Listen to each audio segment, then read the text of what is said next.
कि क्या बताऊं कि क्या मदीना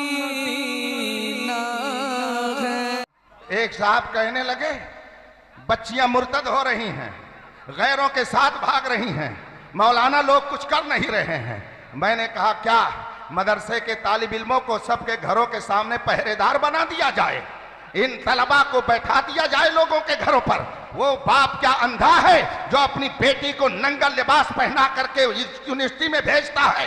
क्या वो माँ अंधी है कि जो अपनी बेटी को इस तरह से उरियानियत के साथ बाजार में भेज रही है? क्या उसका भाई अंधा है कि जो गैरों के साथ अपनी बहन को टहलते हुए देखता है, कुछ बोलता नहीं है?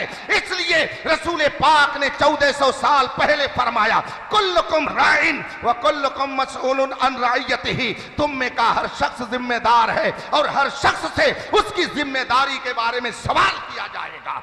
ये बहुत आसान है कि मौलाना लोग कुछ करते नहीं हैं। यही तो कर रहे हैं तो आपका ईमान महफूज है, यही तो तकरीरें कर रहे हैं तो नबी से आपका रिश्ता बाकी है, यही आपके सामने किताबें लिख लिख करके पेश कर रहे हैं तो आप पढ़ करके तहारत और वजू और गुस्ल का तरीका जानते हैं, यही शुरा पढ़ रहे हैं तब आप कहते हैं मैं सो जाऊं या मुस्तफा कहते कहते, खुले आंख सल्ले अला कहते कहते।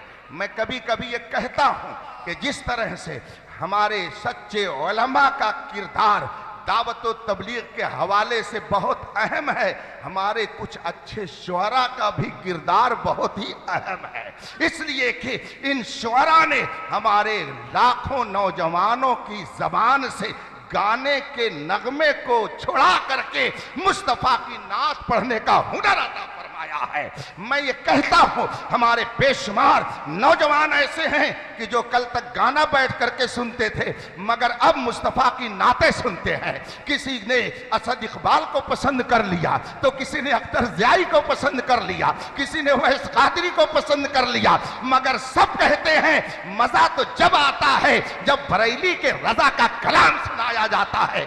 अभी रास्ते में मैं आ रहा था, अख्तर साहब मेरे साथ थे, किसी शायर की नात चल रही, किसी शायर ने नात पढ़ना शुरू किया, लगा दी गई गाड़ी में वो नात और सरकार मुफ्ती आजम हिंद की नात वो सुनाने लगा। मैंने कहा कि खुदा जाने किस जज्ब के आलम में खानवादे रज़विया ने नबी की तारीफ में इन कलमात को कलम बंद किया है कि हजारों मर्तबा सुनने के बाद वही चाशनी, वही लुत्फ, वही मजा, वही वारफ्तगी, वही दीवानगी और नबी से मोहब्बत का वही जज्बा बेदार हो जाता है। इसलिए रफीकान मोहतरम, ईमान की हिफाजत का इस जमाने में सिर्फ एक जरिया है कि रसूल पाक के सच्चे गुलामों की गुलामी का पट्टा अपने गले में डाल लिया जाए। इमाम अहमद रजा ने फरमाया है, तेरे गुलामों का नक्शे कदम है राह खुदा, वो क्या बहक सके जो ये सुराग लेके चले। जब तक इस सुराग पर चलते रहेंगे ईमान की हिफाजत होती रहेगी और अगर इधर उधर हुए तो यकीन से जान रखिए, इमाम अहमद रजा ने बहुत पहले फरमाया, बाएं रस्ते न जा मुसाफिर सुन, राह में राह मार फिरते हैं। इसलिए सिराते मुस्तकीम पर गामजन रहिए और सिराते मुस्तकीम इस दौर में वही है जिसे मसलके आला हजरत कहा जाता है। सुभान अल्लाह, सुभान अल्लाह। अभी आपने डिप्लोमा और मुनाजरे का नाम सुना, आपकी क्या गिनती है, बड़ी बड़ी खानकाहों के पीरजादे भी इधर से उधर हो रहे हैं। और ये बात मैं आपको बता दूं, ये मत समझिएगा कि मैं पीरी मुरीदी का मुखालिफ हूं, मेरे खुद कई हजार मुरीद हैं अल्हम्दुलिल्लाह अल्हम्दुलिल्लाह। लेकिन इस वक्त चंद जाहिल पीरों की पीरी मुरीदी ने जमाते अहले सुन्नत में जो इंतशार पैदा किया है इससे इनकार नहीं किया जा सकता। आज जिस इलाके में जाइए लोग कहते हैं हजरत यहाँ मौलाइयत फैल रही है, यहाँ राफिजियत फैल रही है, और जब पता लगाया जाता है तो मालूम होता है किसी जाहिल पीर के जेरे असर इनका अकीदा बर्बाद हो रहा है, किसी जाहिल पीर ने इनका अकीदा बर्बाद कर दिया है। और ये तो समझते हैं कि उलमा क्या वो तकरीर करें और जाएं, हाथ पैर चूमने के लिए तो पीर साहब हैं, नजराना देने के लिए पीर साहब हैं। इमाम साहब पूरे महीने नमाज पढ़ाएं, इमामत करें, दर्स दें, कुरान पढ़ाएं, हदीस पढ़ाएं, तो उनको 10,000 रुपया देने में कलेजा फटता है। और पीर साहब 5 मिनट बैठे दुआ भी सही ढंग से नहीं कर पाते हैं, और जब जाने लगेंगे तो 50,000 रुपया उनकी जेब में डालने में इनको फख्र महसूस होता है। बताइए आपके ईमान की हिफाजत कौन करता है? ये उलमा जो आपके सामने दिन रात किताब और सुन्नत का दर्स दे करके कुफ्रियात से बचाते हैं, ईमान की सच्ची बातें बताते हैं, इनके जरिए आपका ईमान बचता है। कि एक शख्स आया 5 मिनट बैठा, सही ढंग से उसने दुआ भी नहीं की और चला गया, उससे आपके ईमान की हिफाजत कैसे हो जाएगी? क्या बात है, वाह वाह वाह। आप कहते हैं तहफ्फुज़ ईमान कॉन्फ्रेंस होनी चाहिए। क्या बात है, क्या बात। तहफ्फुज़ ईमान कैसे किया जाएगा? जाहिल लोगों ने मारा है, कबाड़ा कर दिया जमात अहले सुन्नत का। मैं ये तो नहीं कहता कि चादर गागर अगरबत्ती में हम लोग लगे हुए हैं, हम लोग और भी काम करते हैं। हमारे डॉक्टर साहब ने दिल जला हो करके, यकीनन उन्होंने बहुत दर्द के आलम में ये बात कही है। ये बिल्कुल सही आप कह रहे हैं। हम लोग अगरबत्ती इसलिए सुलगाते हैं ताकि कोई बदबूदार अगर आ जाए तो उसकी बदबू खत्म हो जाए और खुशबू से हमारा माहौल मुअत्तर रहे।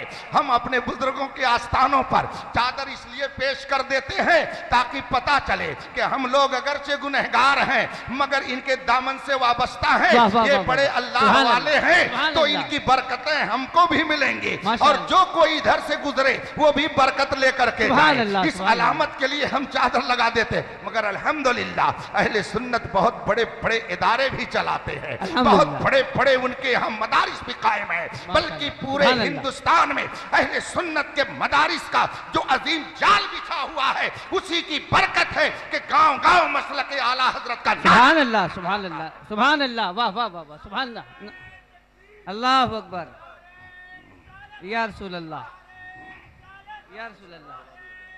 बस या अली, थोड़ी देर और, जिंदाबाद, 2-4 मिनट थोड़ा सा सामने के लिए लोगों को सामने बुला लिया जाए।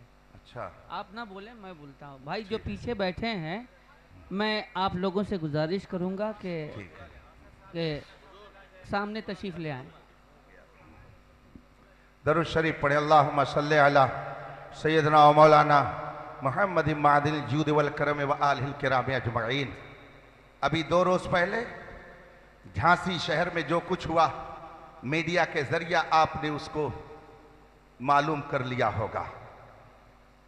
ये अवाम कैसे गुमराह हुए, कैसे उनको ये जुरात हुई कि हजरत अमीर मुआविया की शान में गालियां शुरू कर दी उन्होंने। अज खुद उन्होंने ये किया क्या? उन्होंने अज खुद सहाबा की शान में तबर्रा शुरू किया क्या? अज खुद उन्होंने राफजियत को अपनाया? नहीं, एक जाहिल पीर ने वहां जाकर के कौम का दिमाग खराब किया।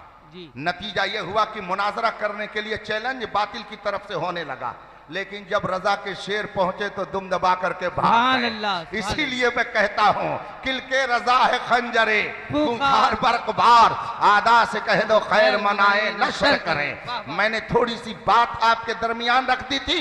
सेठ की भी जिम्मेदारी है, इंजीनियर की भी जिम्मेदारी है, आलिम की भी जिम्मेदारी है, डॉक्टर की भी जिम्मेदारी है। एक है दीन, एक है दुनिया।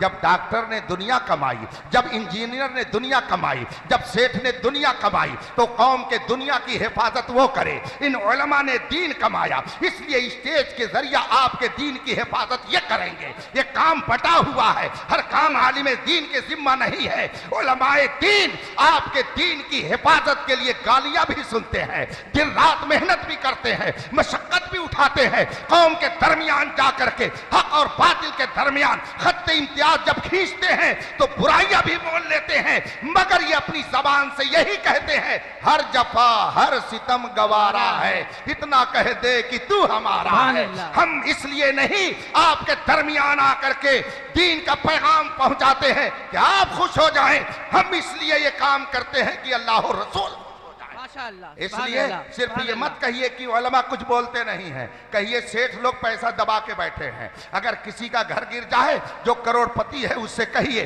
कि तुम अपने पैसे से घर बनवाओ। बहराइच शरीफ में कुछ घरों में आग लगा दी गई, वो मीडिया पर व्हाट्सएप के जरिया न जाने कितनी बकवास शुरू कर दी गई। मौलाना लोग कुछ बोल नहीं रहे हैं, एहतजाज के लिए निकल नहीं रहे हैं। क्या ये पीर साहब चल करके डंडे खाएं और आप तमाशा देखेंगे? ये सेठ साहब किस दिन काम आएंगे जिनको आपने वोट दिया है, जो आपके गांव का प्रधान है, जो गांव का चौधरी है, वो किसके लिए है? वो कब मैदान में उतरेगा? इन सब कामों के लिए ये मुंतखब हुए हैं, ये काम इनसे लीजिए, दीन की हिफाजत का काम हमसे लीजिए।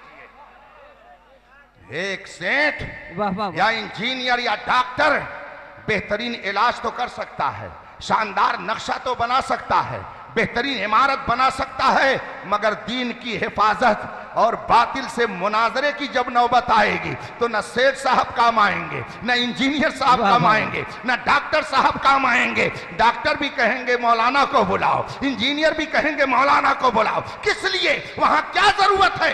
बातिल से मुकाबले के लिए, अहले सुन्नत के अकीदे के तहफ्फुज़ के लिए। इसलिए सच्चे उलमा के दामन से वाबस्ता रहिए, आपके ईमान की हिफाजत होती रहे। माशाअल्लाह, सुभान अल्लाह। या अय्युहल्लज़ीना आमनू आमिनू, माशाअल्लाह, ऐ ईमान वालो ईमान लाओ, ऐ ईमान वालो क्या बात है। ईमान लाओ। सुभान अल्लाह।